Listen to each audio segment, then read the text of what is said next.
ए गोरी गुलतिया मोर माया के ते फूल बतिया मोर से मन मिला ले वो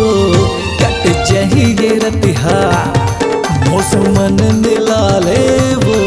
कट चाहिए रतिहा।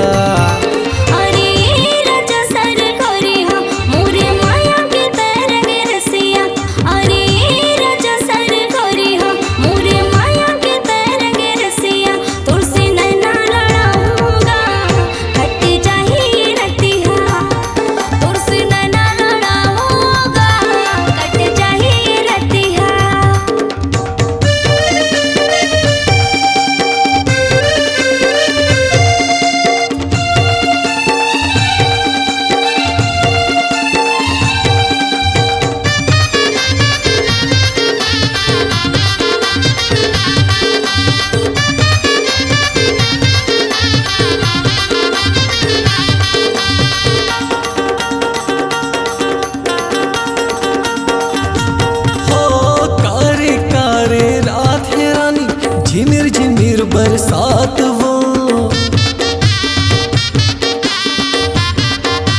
हाय कारे कारे रात है रानी और झिमिर झिमिर बरसात वो हमर मिलन के मिले है मौका तो छोड़ दुनिया के बात वो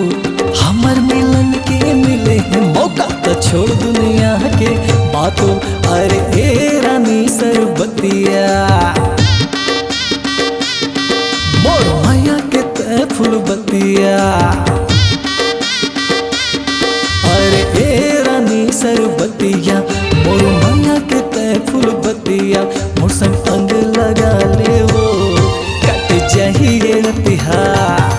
थोकुल अंग लगा ले वो कट चाहिए रतिहा।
कैसे धरो धीर मन के भौरा नाचत हावे गोरी नाच रे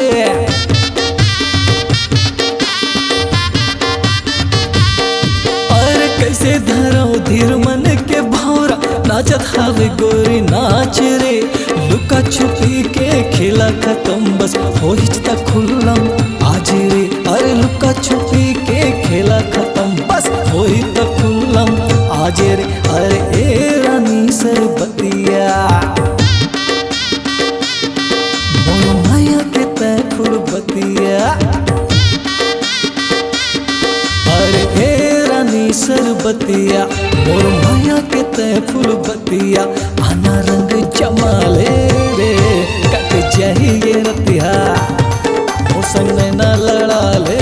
रे कट चाहिए रतिहा।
अरे ए गोरी गुलपिया मोर माया के ते फूल बतिया मोर से मन मिला ले